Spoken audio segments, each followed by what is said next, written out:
afternoon, Coronado Rotary. Welcome to 2025. Today we celebrate all kinds of things like Elvis's 90th birthday. We celebrate the 60s day, and we welcome our former executive director. Where is Jamie? Glad to have you. Would you all please stand, and Michelle Gilmore, would you come forward and do our inspirational moment and lead the pledge, please? It's over here. Oh, here? Is she here? Where's Michelle? Michelle. Well, that's how we're going to start 2025. We're off to a really rocking good time. If you would, take a moment and reflect upon how blessed we are considering what's going on in the world, and keep in mind those folks who are really suffering up in up north of us in LA, Santa Monica, Pacific Palisades. We are blessed in all that we have, even if we're struggling. I pledge allegiance To the flag of the United States of America and to the republic for which it stands, one nation, under God, indivisible, with liberty and justice for all. All right, well, on that positive note, now let's, Lisa Lombardo, would you please come up and introduce our visiting Rotarians and guests?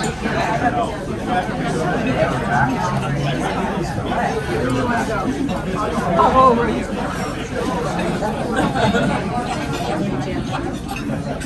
right. Good afternoon, everybody. I believe we have one visiting Rotarian today. He's a private banker from LA5, Chris Siesco. Welcome, Chris. Does anybody have any guests today? Right here. President Pat, fellow Rotarians, I'd like to introduce my special guest today, J.D. Douglas, my ski buddy.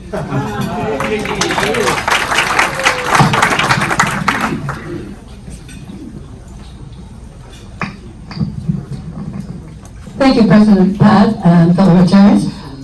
Way over there is Bob Mendoza, my special guest, who will be joining our club soon. Thank you.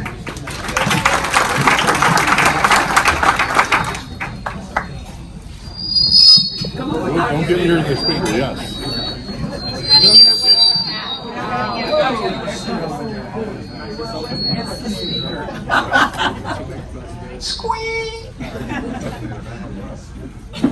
Thank you, President Pat and fellow Rotarians. It's my honor again to reintroduce my lovely wife, Holly.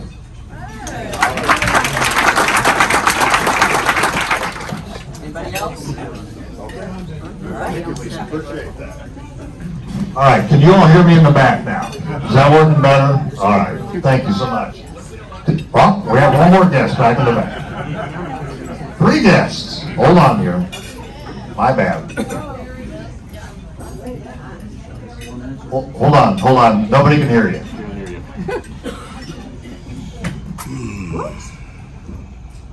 Well, I have 3 guests today, Tom and May Berry from London, England, and James Albrecht from Naperville, Illinois. All right, anybody else? All right, thank you all, and welcome from far away. Oh, Daniel.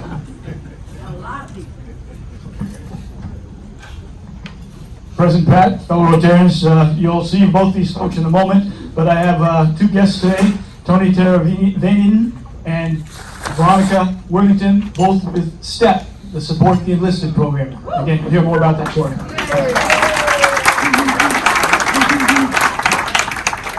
Anybody else? Okay, who wants to go back to 2024? All right, let's see here. Red Badgers.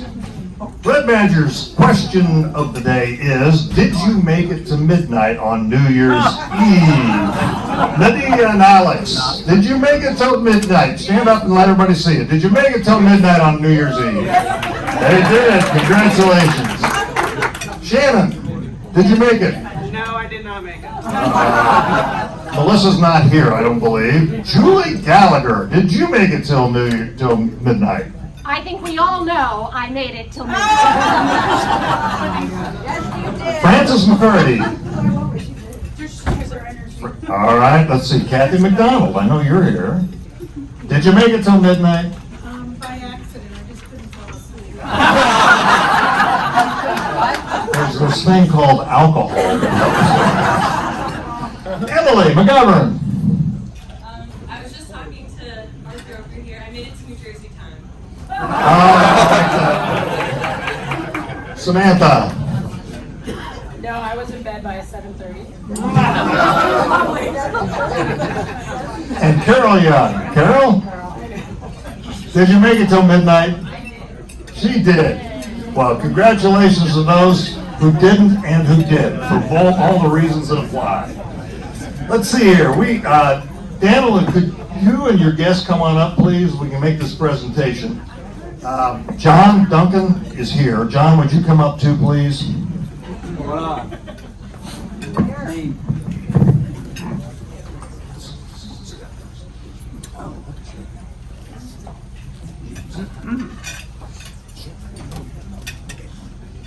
He asked if I'd say a few words. I'm very shy, but I'll do it. The operative word was few.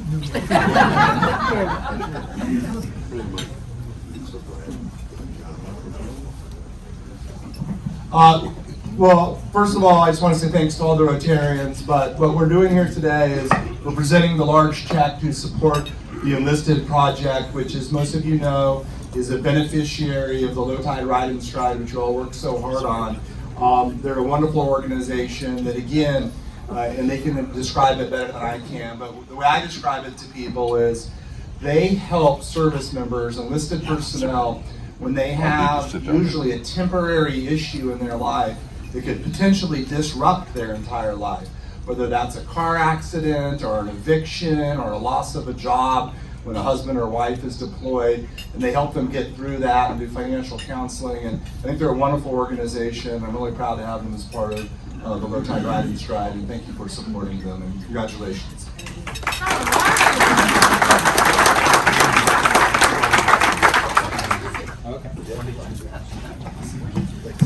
Certainly. Hi, my name's Tony Teravainen, and I just want to let you know that this is what lets me do what I have found my passion doing. 12 years ago, I quit my day job at Booz Allen Hamilton to start a nonprofit, to manage it and run it because nobody else would do it. And now 12 years later, we've helped almost 9,000 families.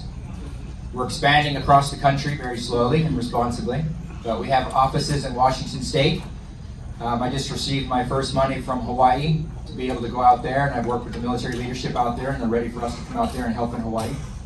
And we'll slowly continue our march across the country, and that's because we continue to get calls from across the country, and we continue to get support from community members like you. We're not funded by the government. We're an extension of the government. We don't need federal funding or grants. It's just too difficult.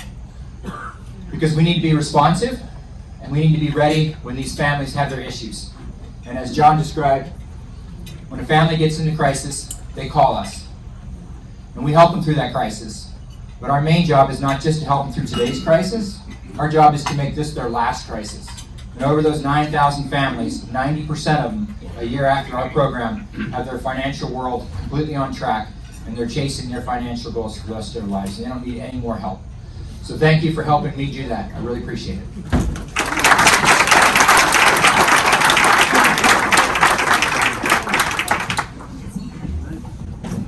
All right, so that's the result of a lot of your efforts. So pat yourself on the back because you've earned it on that one. A couple of announcements and updates. Pat Flynn, where are you? You're here. Pat Flynn, where are you? Right there. Happy birthday, Pat Flynn.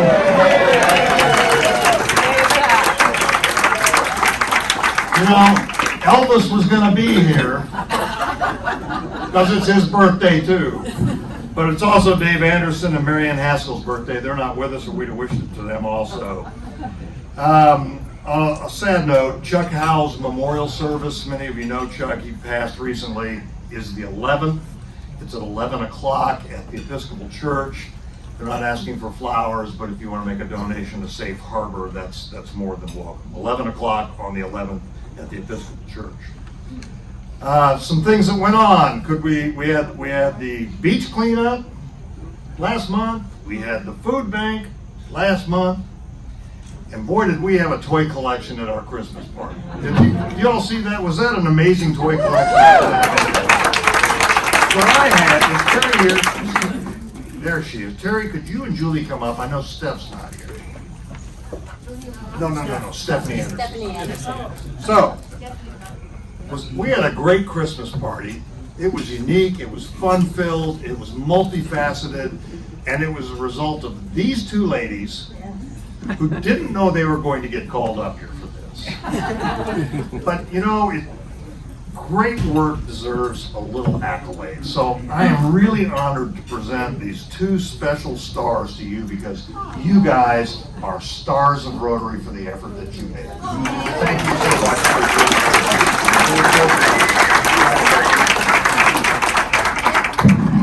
mention that the K's Yacht Club was collecting toys for a different organization, and when they saw our organization collection, on the spot they said, could we give our toys to Steph? Wow. And so it doubled the haul, which was really wonderful. That was great. We're blessed to have you. So those of you who are new, who are Red Badgers, and who just were new Red Badgers, so are they. This shows that it doesn't take much to have a significant impact quickly, and we're blessed to have both of those ladies, and Stephanie, who's not here today. Chris Keys, would you give a brief presentation about the WAPI program? WAPI. Yeah. WAPI, and tell us about it. Yes. What is a WAPI, you ask? So it's not an AI robot. It actually stands for Water Pasteurization Indicator. And it's a lot of words, but really we're inviting all of you to join Rotarians from this club, as well as Rotaract from UCSD and CHS Interact Kids. And we're all going on January 26th from 10 to 4. You can come and go anytime during those hours. And the UCSD Rotaract, this is our 10th annual, it's so much fun. They are planning on building 800 of these WAPIs. And they're these small plastic indicators that go into water. And as we know, millions of people across the globe are affected by disease-filled bacteria water. And it causes millions of deaths or hundreds of thousands of deaths, a lot of disease. So come, it's gonna be fun. There's lunch served and we're carpooling. So if you're at all interested, come see me or Luann Miller. And January 26th, it's a Sunday. So, and you can come anytime between 10 and 4. And Heidi Bergner and Luann and I are for sure going, and I think Eric Nelson. So please come. It's a lot of fun, and you get to see a lot of young Rotarians there. So thank you very much. Thank you, Chris. Yet another way for you to get involved if you want to. Brandon, would you like to speak about the golf tournament, please? Absolutely. Thank you, President Pat. Looking forward to our golf tournament scheduled for Friday, March 14th. We're going to be holding a golf committee meeting tomorrow at the Coronado Golf Course in the boardroom at 12 o'clock. So we encourage members as well as new members to come join and help us out. And then finally, we are looking for more golfers. So if you know anyone that would like to golf on March 14th, please let myself or Chris Schierhorn know, and we'd be happy to get them signed up. Thank you, sir. Appreciate that. The one thing I'll add into that is if you are, we already have 3 teams signed up. There are 7 more spots that will get a shot at the $100,000 hole-in-one. So if you want to sign up to play golf and you want somebody on your team to have that opportunity, you better break a leg and get to Debbie and let her know your team. So March 14th on that. All right, let's see. We had some pictures of Suzanne Fontz, our own Suzanne Fontz. She's not here. She went to the Rose Bowl parade. She actually worked on the Rotary Rose Bowl float, which won an award. Wow. And is Natalie here? Did Natalie get here? Natalie Bailey? Natalie Bailey. All right, would you like to make your announcement to the tune of a $50 fine? That's $100.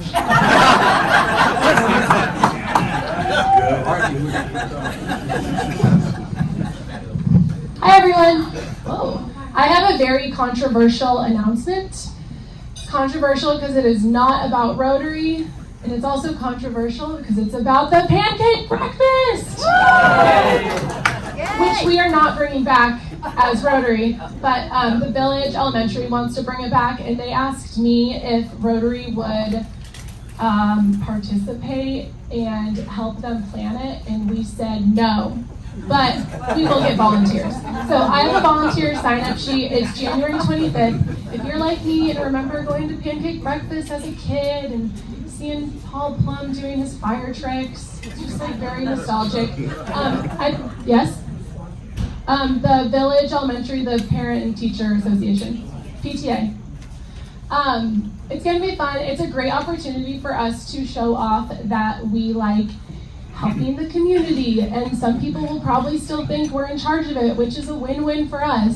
We don't have to do anything, but they'll associate us with it. So I'm going to pass this around. I've already had quite a few people sign up. Well, there is a QR code up there to buy tickets. I guess they're $5. Again, didn't plan this. Don't know if it's going to be a train wreck, but I'm trying to get like 20 volunteers. There is most likely more information in that QR code, and I can have someone send that out to the club. Thank you. Thank you, Natalie.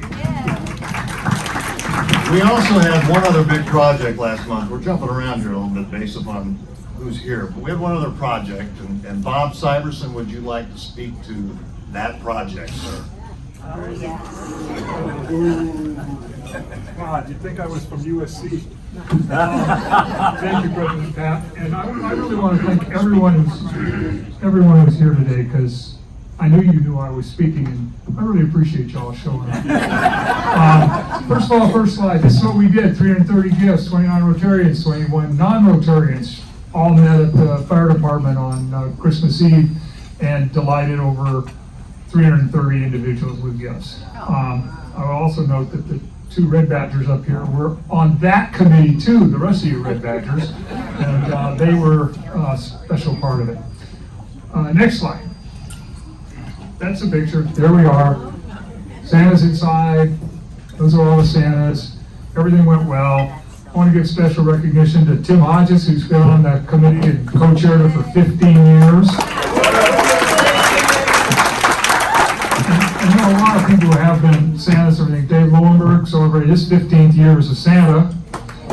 Ginger Cox has more years on the committee than either one of those combined. My wife, Terry, who was a Santa recruitment specialist and an elf, and Sarah Stillman, who's not here, who was also a Santa recruiter and helper. Our impact on the community was immeasurable.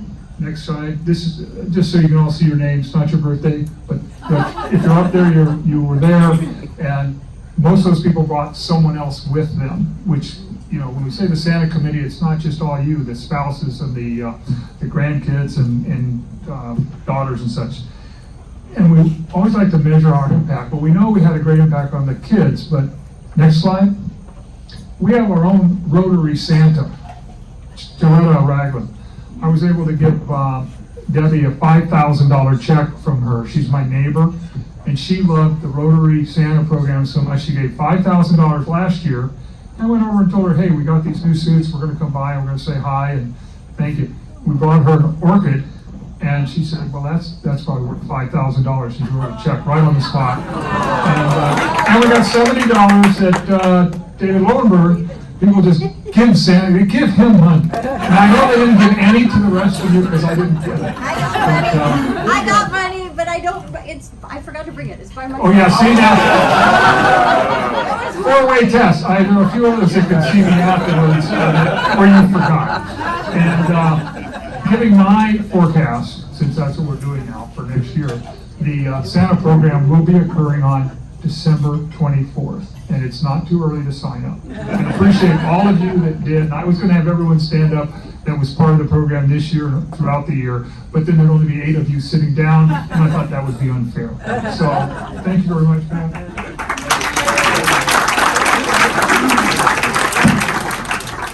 Okay, we have 3 items left to do.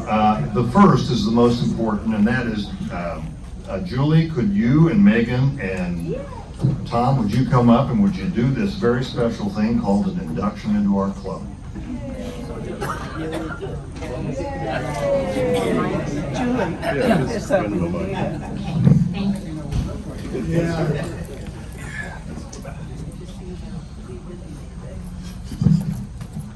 All right. So everybody knows we love to induct new members. And today we have a very special person. So President Pat, fellow Rotarians and guests, on behalf of our Rotary Club, it is my privilege and honor to introduce a special new member today. I would like to ask Julie to introduce her and give us her classification. Hello. It's my honor to introduce Megan Keller, and her classification is Wellness Warrior, and that is such a unique classification and the perfect classification for Megan. As you get to know her and her story and the impact that she has on everyone, her community, people she doesn't know, it's amazing, and she embodies the spirit of Rotary, and I'm so happy she's part of our club. Also, she loves bulldogs, she loves to bake, she's the most amazing listener in the world, and she has a habit of just dropping off little gifts and thoughts to brighten your day, almost every day when a friend is in trouble. This is the kind of person she is, and she's joined our club. And so, without further ado, Megan Keller. Yay. Thank So, we welcome you to, guess what? The best Rotary Club in the... Alright, there we go. To our global organization of volunteers dedicated to improving our world.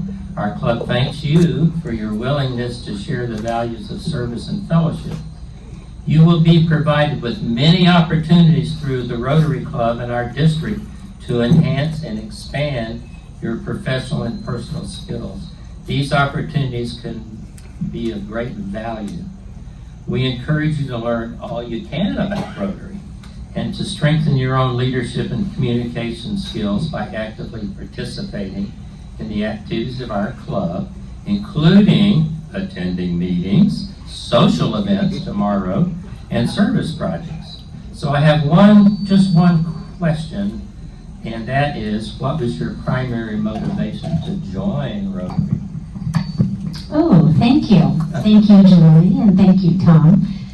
And thank you for the warm welcome. As you know, I'm Megan Keller, and very grateful to become a part of this amazing group. My greatest motivation is going to come from a simple poem that happened to be my meditation for today. So with that, I'd like to read it to you. Took a picture and said, wow, this is a sign. And it goes like this. Sometimes we know hope as much by its absence as by its presence.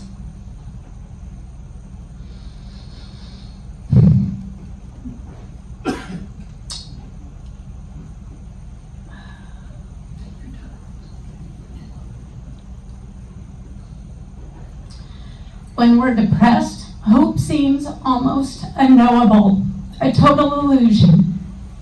And then something happens. A friend calls and we mobilize ourselves, making an effort to be useful to ourselves or to someone else. The energy quickens. At least the moment has some meaning again, and that persistent note of hope without which we cannot live starts thrumming in our minds once more. The reason that's relevant for me and the defining moment for me was, not to bore you with my background, but In 2018, I found a home here, and we vacationed here with the boys quite often. In 2022, I lost my 16-year-old to suicide. Since then, my husband, Brian Cooper, and I have spent most of our days here while my older son is away at school in South Carolina. To make some hope out of our hell, Brian and I started in Phoenix, was the first event, a Kate's Day Suicide Prevention and Awareness event. And what that does is it funds the scholarship for the program that my son attended at a welding college. The punchline here is some dear friends, Pete and Ted at McPhee, said, Meg, would you guys ever do an event here? Brian and I thought, okay. Well, we did, and it has been an amazing event, 2 years now. So much so, our city has awarded us a proclamation for our efforts. To experience how much each and every one of you, but particularly our city of Coronado, has held Brian and me up in our time of grief and mourning, I can't think of a better thing I can do than say yes with all of you to Rotary. So here I am.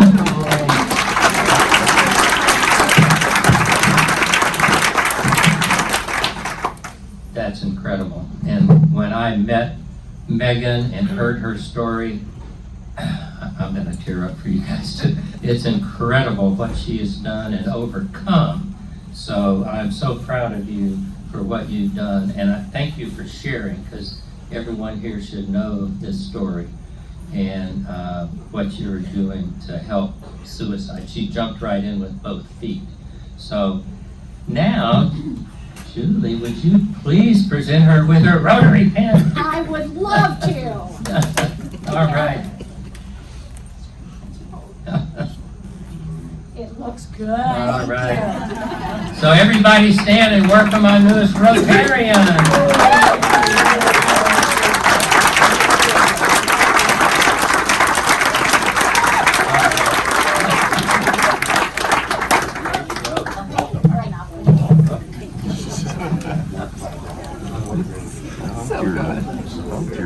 I know. Okay, one of the things we try to do, what I tried to do this year is introduce especially the newer members, and I mean anybody who's been in the club 5, 6 years or less, to why some of the projects we have exist, as well as remind some of those of you who've been here longer than that why the projects we have exist. And so today we're going to get a brief 4-minute presentation by our president, past, Ivan Dunn, who's going to speak for a brief 4 minutes about the flag program that we all participate in. So Ivan. Yeah. How many minutes? Two guys back there holding up. Stand next to him, I'm keeping time. Thank you much, President Pat, fellow Rotarians and guests. This comes to you from the mentoring committee. Luann is the chairman.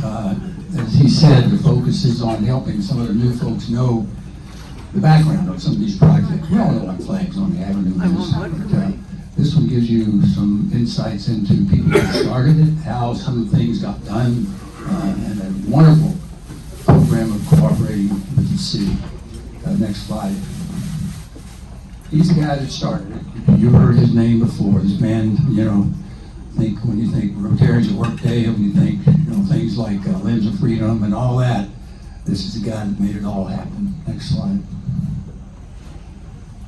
Who was he? Just a brief rundown. He kind of did it all and much more. Next slide. Okay, the history, another one of his initiatives, you'll see more in a minute, but the concrete plastic pipes in the ground, that was a major effort. 180 flags, 11 times a year. We have fellowship afterwards. There's a budget for that. Currently 76 members on the committee. And it does represent a major display of Rotary and community support. And although the 11 are scheduled, there are things that are pop-ups. We did a special one time, one of the SEALs was got killed in combat, passed down the road over the cemetery. Anyway, we do things on pop-up requests like that for sure. Next one. Okay, that's history. Dan Gensler's the guy second from the flag. The rest of them I'd have to ask for help. But anyway. Okay, next slide. There they are, working on the things that go in the ground where we put the flags. See those round things, and they've got the plastic pipe in the center, and that's us working with the city, making that happen. I think that's James Simmerwall standing there. But that was not simple. I mean, you had to get city approval to do that, and those things are permanent. And we get a lot of requests sometimes. Can we put things in those holes that maybe advertise our business or something? No, it's sacred ground. It's sacred for use by this purpose here. Next slide. That's what they looked like before they were buried. Next slide. Okay, that's Bob Watson honoring Doug Weisbarth, who, as you know, is the honcho of this whole thing. I mean, we don't do anything without him saying yes or no. I mean, it's strictly people who know what I'm talking about. Okay, thank you, Doug, for everything you do. Next slide. Okay, details. We started at 650, you know that, placed along the land, down, started to landing. Some of us get down there a little bit earlier, put the flags up, going down to the landing, because that takes, you've got to carry 2 flags. Anyway, it says we trained at 6, but that varies based on sunset and so on. And we execute respect to protocol and special treatment. If a Rotarian sees a newbie, a red badger, dragging a flag on the ground, they're going to hear about it. Okay, that's it. Don't drag a flag. You don't have to be a red badger to get that. You shouldn't have. Next slide. Old hands get it too. Okay, that's obviously back in the pandemic, foggy morning. Next slide. That's the family, the Weisbarth family. That's young Jake and John. Next slide. There we are on Orange and First, getting ready. Next slide. Next slide. No, next slide.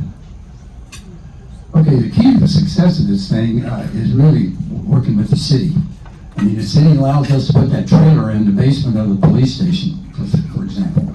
And they also have a police escort. And one time we even had about, 15 cars following us out there. And so that connection, that involvement with city leadership is really special. We wear our vests, we play martial music. We get a lot of honks and shouts and thumbs up and that kind of thing as you're marching down, and that's special. Next slide.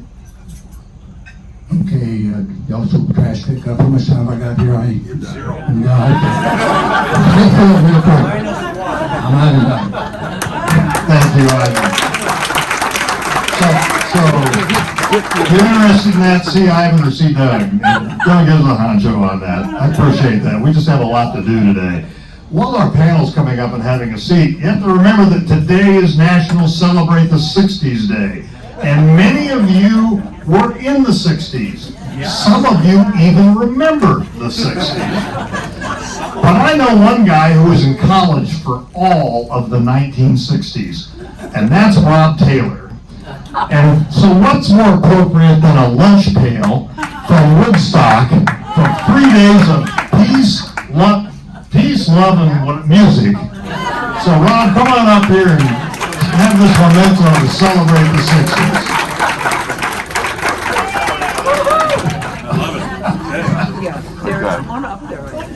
So it's my pleasure at this time to turn it over to Dan Gensler, who will introduce our financial panel. Dan?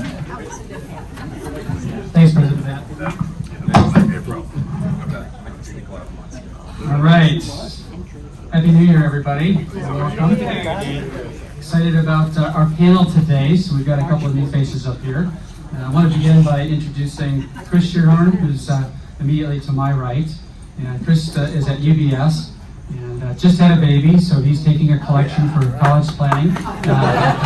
Checks payable. And we have Rainier. You all know Rainier. Rainier's been on the club for quite some time and been very active. Brandon Mather is with our firm, Wealth Enhancement. So Brandon is my long-term succession, and delighted to have him on board. And looking forward to sharing the comments and so forth that we have today. The process that we're going to go through is I'm going to actually just ask a single question of each of these people. We'll rotate through them with different questions and try to get it done. I've got 18 questions, and so you each get about 90 seconds, so we can work through this. All right, so I'm going to start with Rainier. Given the current economic environment, what are your biggest macroeconomic challenges that face investors and that they should be paying attention to right now? Okay. Well, right now the economy is in pretty decent shape. The expectations for GDP growth have actually been moving up from about 1.7% 4 months ago to about 2.1% today. Jobs growth is starting to slow a little bit, but we're still creating about 148,000 jobs on average. And as long as the economy is creating jobs, we typically avoid recession. So we're in pretty good shape there. But by far, the biggest concern is inflation, because a lot of the market's returns are determined by Federal Reserve policy. And if inflation goes back up and it stays sticky, that means the Federal Reserve won't be able to go drop interest rates as expected. And the market used to expect interest rates to drop from 4.5% down to 3%. But because inflation has been a little sticky, the expectations are only for it to go down to 4%. And right now, the market is looking at the CPI numbers, it's about 2.7%, and the Federal Reserve's target is to bring it down to 2%. But going back to 1926, inflation has averaged 2.9%, so I think that's a little bit of an unrealistic target. So if inflation stays higher, interest rates stay higher, and that makes stocks a little bit less attractive. All right, Chris, you're up next. So given the surge in the equity markets that we've all experienced the last couple of years, what is the outlook, and what can we anticipate in 2025? Yeah, each of the last 2 years, the stock market has done exceedingly well. S&P 500 up about 25% each of the last 2 years. Now, historically, year 3, following 2 years of 20% or more return, the average return on year 3 is about 7%. I think investors can expect something closer to 7% than 25% we've gotten the last 2 years.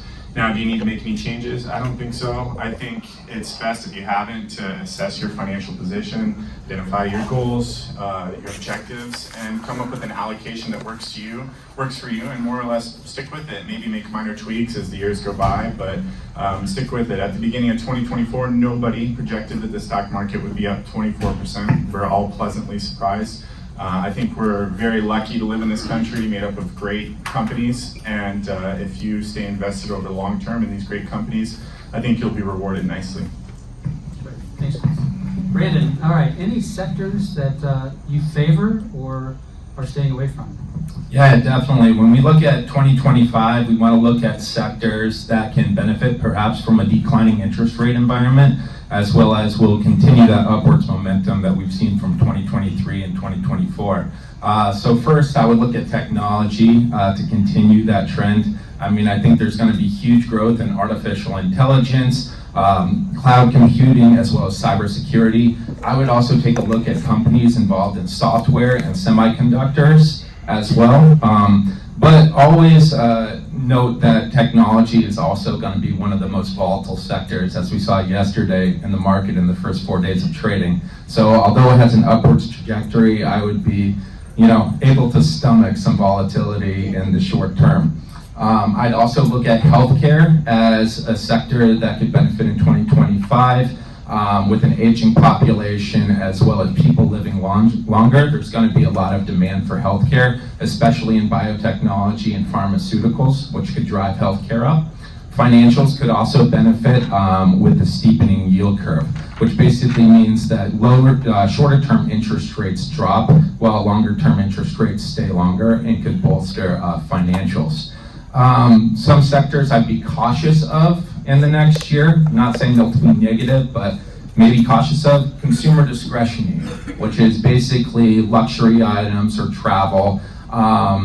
The reason being to be a little cautious there, not so much because of the declining interest rate environment, but more so because of the high consumer debt that people have, as well as the economic uncertainty leading into 2025. Also, I think that utilities and perhaps real estate could have some challenges with a higher relative interest rate environment, as well as the possible deportation and immigration policies put in by the new government affecting the labor force for real estate. Great. All right, we're going to stand you, Brandon, for one more question. What about this thing called Bitcoin? We're hearing quite a bit about this, and maybe you could just share a little bit about what is it, and should an investor consider? Yeah, absolutely. So Bitcoin, Ethereum, XRP, and the 13,000 other cryptocurrencies out there have certainly made headlines over the past year. I believe it's actually warranted. I mean, 2024 return was 121% for Bitcoin. 2023 return was 153%. So, I mean, obviously the returns are there that we can't just disregard. However, if you are going to, I wouldn't necessarily concentrate or position your entire portfolio into cryptocurrencies because of the huge volatility that you can experience. I mean, we've seen 20, 30, up to 50% price changes in a very short period of time. And the thing with cryptocurrency is it's going to make headlines when it's doing well, but no one seems to be talking about it when it takes a 60% plunge like in 2022. If you're going to allocate some of your portfolio to cryptocurrency, I would suggest maybe 1 to 5% of your portfolio, and I would concentrate on those well-known cryptocurrency names. I was telling Chris, my future brother-in-law mentioned a cryptocurrency named after Elon Musk's snail called Gary in November, and that's currently down 50% since November. Gary. All right, Rainier, with the risk of potential recession still looming, how should investors be adjusting or changing their portfolios? Okay. Well, economists have actually been steadily lowering their odds of a recession. 2 years ago, it was at 65%. Now it's down to about 25%. So it's been moving in the right direction. GDP growth, jobs growth, lower interest rates have all helped lower those odds of a recession. So from a recession risk standpoint, there's really not much to do. Also, historically, after an election, when Republicans sweep, the stock market averages a yearly gain of about 12.2% for the first 2 years, and a more mediocre return of about 5.2% for the last 2 years. But we're also entering the third year of a bull market, and there's, going back to 1950, on the third year of a bull market, the average return is actually really low, like about 2.1%. So, since stocks have been up while bonds have been down for the past 2 years, it's a good idea to rebalance your portfolio to get back to its long-term targets. I've been hedging and buying some buffer ETFs. Now these give you exposure to the stock market, but it also protects you against losses of 9 to 15%, and even as much as 100%. So the more protection you get, the lower your upside, but that's a trade-off I don't mind having here.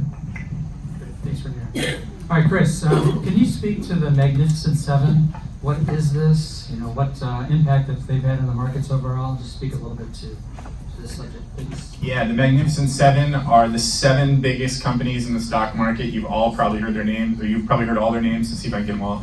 Apple, Amazon, Facebook, Google, Microsoft, Nvidia, and Tesla, the Magnificent Seven. They have been driving the stock market the last 2 years. As I mentioned, the S&P 500 has been up about 25% each of the last 2 years. Those 7 companies are responsible for about 75% of that return. So if you take out the 7 from the S&P 500, so the bottom 493, the return is about 5%, much different than 25%. So these 7 companies are absolutely driving the market. Now, it's not always great for them. 2022 was tough. Just about each one of these companies was down 50%. Tesla was even down 65% during the year, and I think CNBC held a funeral for Tesla and Elon Musk's bank account during the year, but they've come roaring back, obviously. But yes, they are absolutely driving the market in a concentration that we haven't seen in the last 20 to 30 years right now. Great. Kristen, we'll stay on you. And just in regards to the tech stocks, and we've seen such a bull market, strong bull market in the last decade for tech stocks. Is this trend going to continue? Are we headed for a tech sector correction? What are your thoughts? Yeah, the tech sector has done really, really well the last decade, especially the last 2 years. 2022 was tough on the tech sector, like I mentioned, the Mag 7. Tech sector was down about 30% in 2022. But no, I think that this sector is going to continue to do well over the next decade. The reason why is because the companies that make up this sector are creating new innovative products, services, business solutions that have the potential to change the way we live our lives, change the way businesses operate that we don't even know about yet. A couple examples that you guys are all familiar with. Apple came up with the first computer, or their first computer, in the 70s, 2007, 2008 rolls around. iPhone. Now everyone in this room has an iPhone in their pocket. Everyone in the world has an iPhone, pretty much. Another example, NVIDIA started as a small computer chip company making computer chips for computer video games in 1993. I mean, how small was that market in 1993? And now today they're the leader in this AI revolution that's going on that didn't exist 5 years ago. So those are two examples. There's many, many others, and many others that we will only know about 5 or 10 years from now. So I think that the sector will continue to do well, will be volatile, but continue to do well. That's great. All right, Brandon, investors who might be looking for fixed income, share some thoughts on munis versus corporate bonds, treasuries. Absolutely. So, yeah, when taking a look at the fixed income landscape, I think it's important to consider your investment objective, your risk tolerance, and your tax situation when looking at any sort of fixed income investments. Obviously, municipals have that tax advantaged characteristic about them. So if you are a high income earner, especially in states like California where you have the high state tax, it's really, it could be very advantageous to look at municipals as part of your fixed income or safety portfolio there. Corporate and investment grade bonds are also something to look at, especially in a decreasing interest rate environment. It could benefit them. Right now, we are seeing the spreads that they offer in investment grade and corporate grade. It's not that large of a spread, which is basically the benefit that you get from a corporate bond for taking on that additional risk over a treasury. Treasuries, of course, are going to be the safest of the three fixed income investments, fully backed by the federal government. Actually, right now, they are providing some pretty nice yields, and even with an interest rate decrease pending, possibly to this year, I still think it's a nice time to look at treasuries, especially if you need that liquidity and you're focusing on the safety portion. The one bond class that I would kind of stray away from, at least at this time, is the really high yields or junk bonds. Once again, you know, those are BBB rated or below. They have equity-like correlation, but the spreads that they're providing, the additional yield is not, it doesn't warrant taking that additional risk over treasuries or corporates.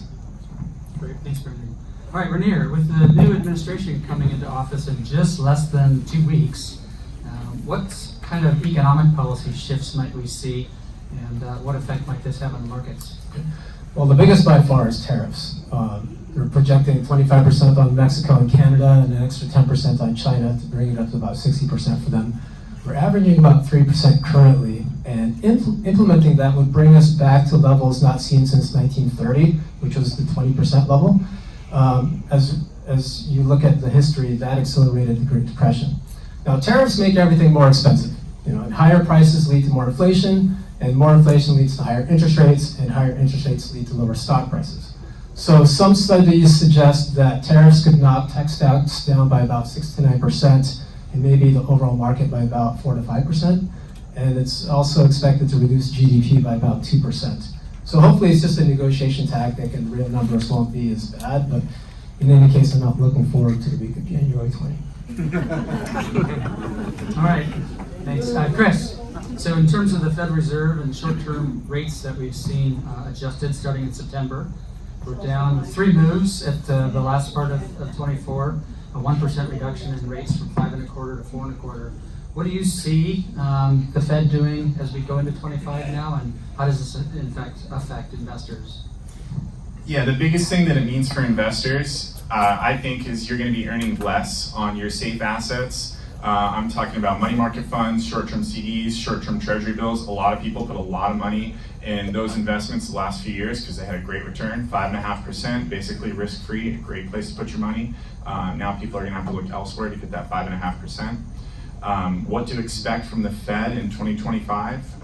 They had their last meeting December 17th and 18th. They announced that they're going to be cutting rates. They changed their projection from 3 to 2 cuts for 2025. As you guys have seen, the stock market did not like that the last few weeks. We've seen a pretty big sell-off. The reason why is because they're concerned with inflation. They're concerned inflation will come back stronger, and so if it holds on this path that they have projected for 2025, I think we're seeing a lot of the price in of the drop in equity markets the last couple of weeks. But if inflation's stronger and they can only cut rates once or not at all in 2025, I think we'll see more of a sell-off in the equity market in 2025. Thanks, Chris. Rainier, so we've been watching these short-term rates in the last couple of months drop, and the long-term rates dropped initially, and then we started to see them rise. And so we've almost seen a 100 basis point or a 1% change in rates, which is pretty substantial when you're in the threes and jump into the high fours. Why is this happening, and is this a good time to be considering longer-term positions in bonds? Well, interest rates act as a gas pedal or a brake pedal to the economy. And so when inflation was skyrocketing, the Federal Reserve raised rates to slow the economy and reduce inflation. Well, that worked, but it also works in the opposite direction. So when short-term rates were dropped aggressively, by 1% over the course of 5 months, that makes the economy grow faster, and it also increases inflation. Now, longer-term inflation expectations started to go up at that point, and higher inflation expectations lead to higher bond yields. So that's why you can cut short-term rates, but then have the longer-term rates go up. Now, is it a good time to invest in longer-term bonds? Personally, I'm not a fan. Our deficit is expected to be about 1.9 trillion, and if we get some tax cuts, that's going to make that deficit worse. And how do you fund that deficit? By selling bonds, and that can hurt the value of long-term bonds. I also manage Rotary's investment account, and we've held only bonds with maturities of less than 1 year. It's allowed us to make money while bond investors have been pretty much destroyed. You can get a 10-year bond for about 4.7%. It's not bad. It'll probably match the expected rate of return for stocks over the next decade, but short-term bonds give you a 4.6% yield with about 85% less risk. Thanks, Rainier. All right, Brian, I want to go just into a planning opportunity question. Those of you who have contributed 529s for your kids or grandkids and didn't spend, you oversaved, you did too well. Are there some opportunities on what we can do with that capital or cash inside those 529 plans?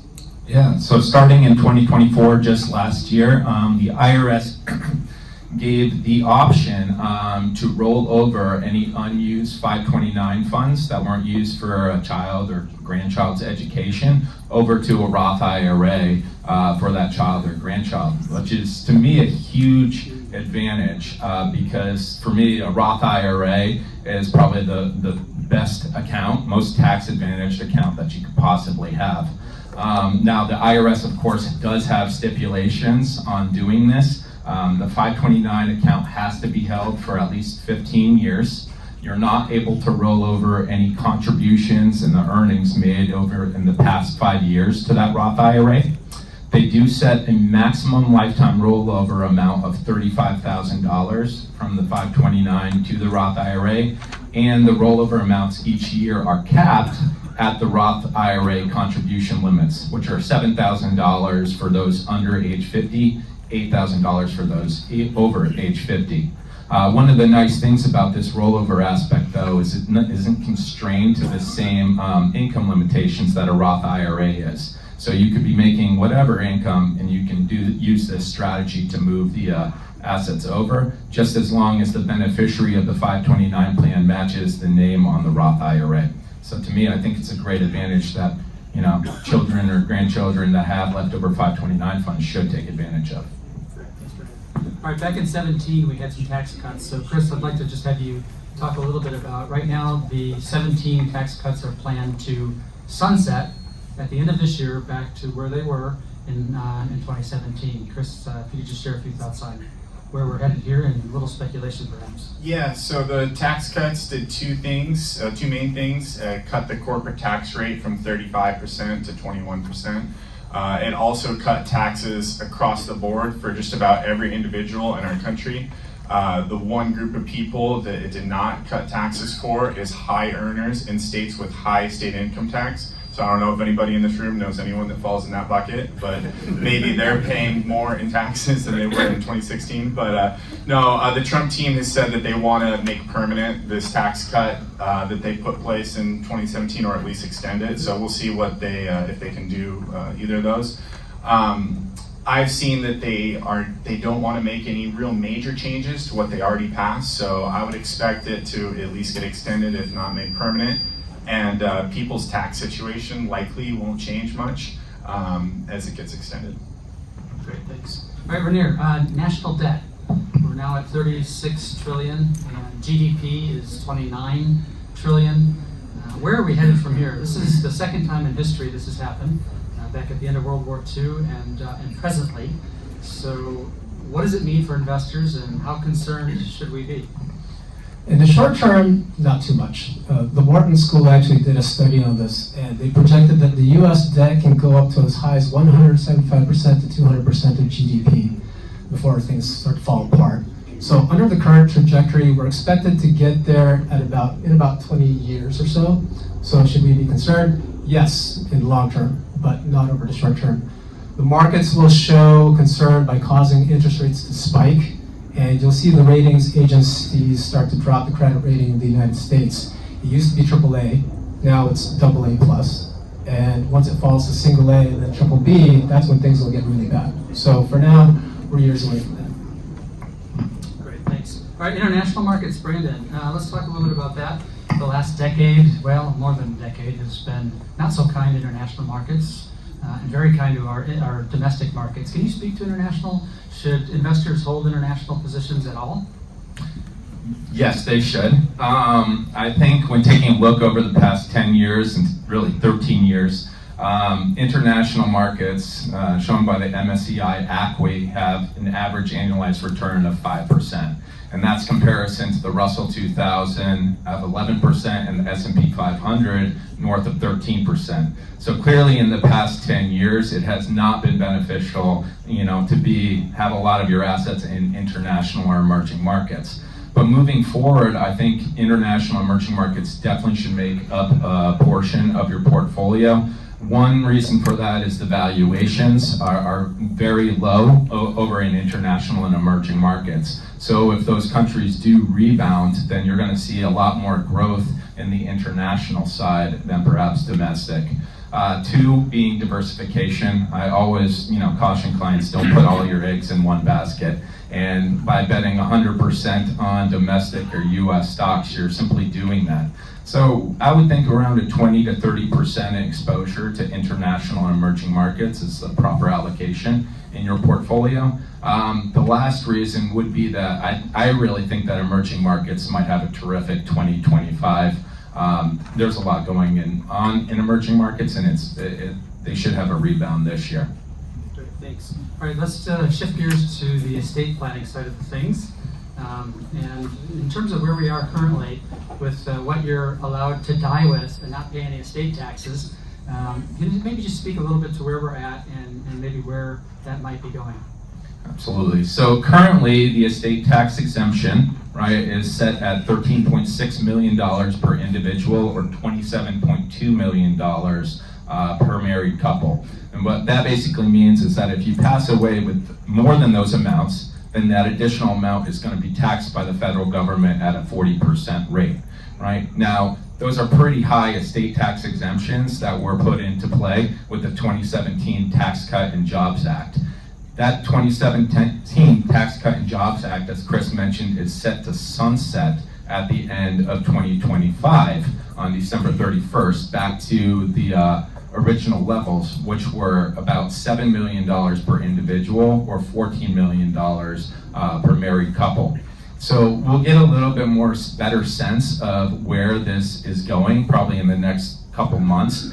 But I would pay attention to it, because if there are not changes made to this act, then I would definitely, if you fit that mold with high estate, I would definitely speak to your financial advisor or estate planning attorney to really speak about some gifting strategies, irrevocable trusts that can help you give away some of the assets and reduce your estate, before you're stuck with the lower estate tax provisions. Great. Thanks, Brandon. All right, Chris, coming back to you.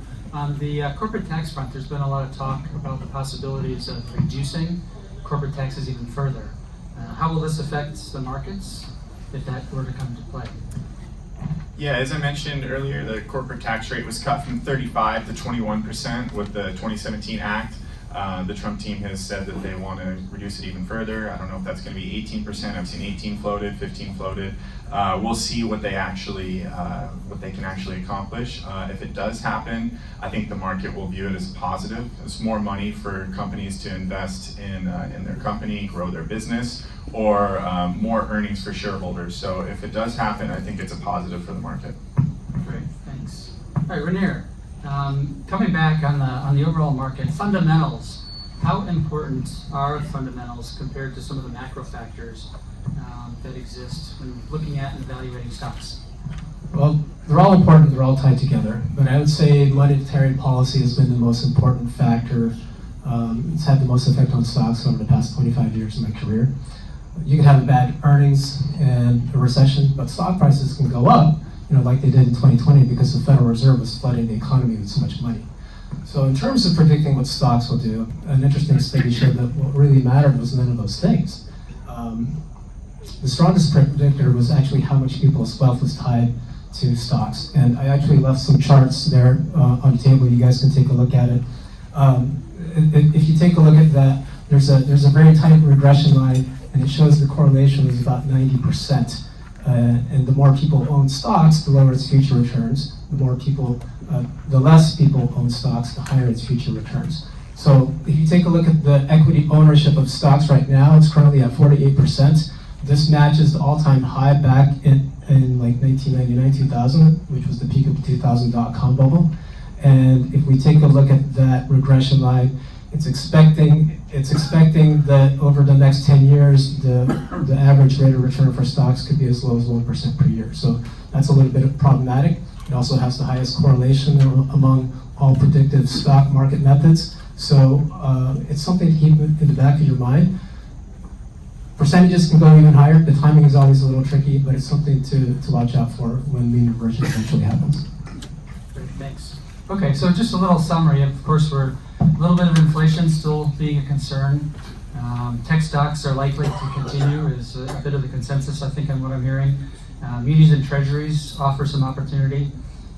Also looking at this tariff concern could be something that we might need to keep our eye on. Corporate taxes might offset that. We'll see if we get a reduction there. There could be some help on that front as well. As far as our debt, it is problematic, but it looks like we've got some room, according to some of the things we heard from Rainier, on how high that debt can go before it becomes really problematic. International, continue to keep, or if you don't have it, add it to the portfolio. Seems like a good consensus that we're also getting. And again, with so many people invested today, as I hear Rainier state, 48% of our population is invested in markets, if I understood that correctly. We may, especially with the accelerated returns, we might be looking at a decade where we don't see as a bit of activity. This could be kind of resemblance of the dot-com aftermath. After 99, we saw a decade of negative performance with the S&P 500.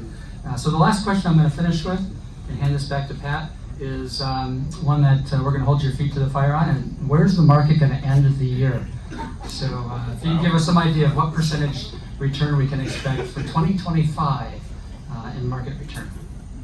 Let's start with you, Chris. Pressure with being first. Okay, sorry. No, I think that these guys touched on some good points. I think that our stock market is a little bit overvalued right now. I don't think that I think that our economy is strong though, and we're in good position. I think that we're going to grow into our valuation slowly, hopefully, over the next 10 years. I believe in our country. I believe in the companies that make up our stock market. I think the stock market will be up about 5% as we sit here next year.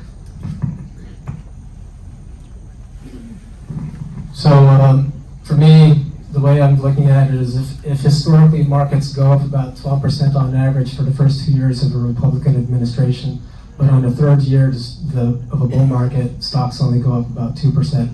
I'm going to split that and say, I'm going to guess about 7%. All right.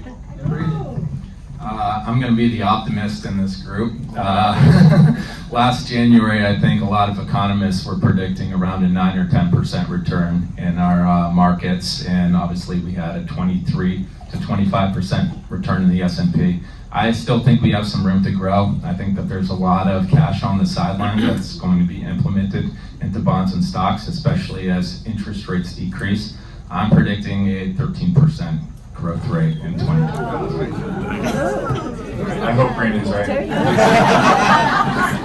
All right, let's give a hand. I actually ran out of time, Fred, so you're welcome. These guys will stick around. And so if we give everybody a hand on the panel.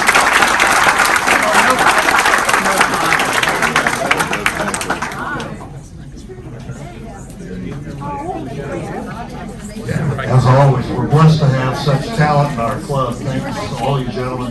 Dan, thank you for orchestrating that. I appreciate it. And we will see at the Christmas party who wins the big prize. Hearing that, go forth, enjoy, celebrate the 60s days and 2025.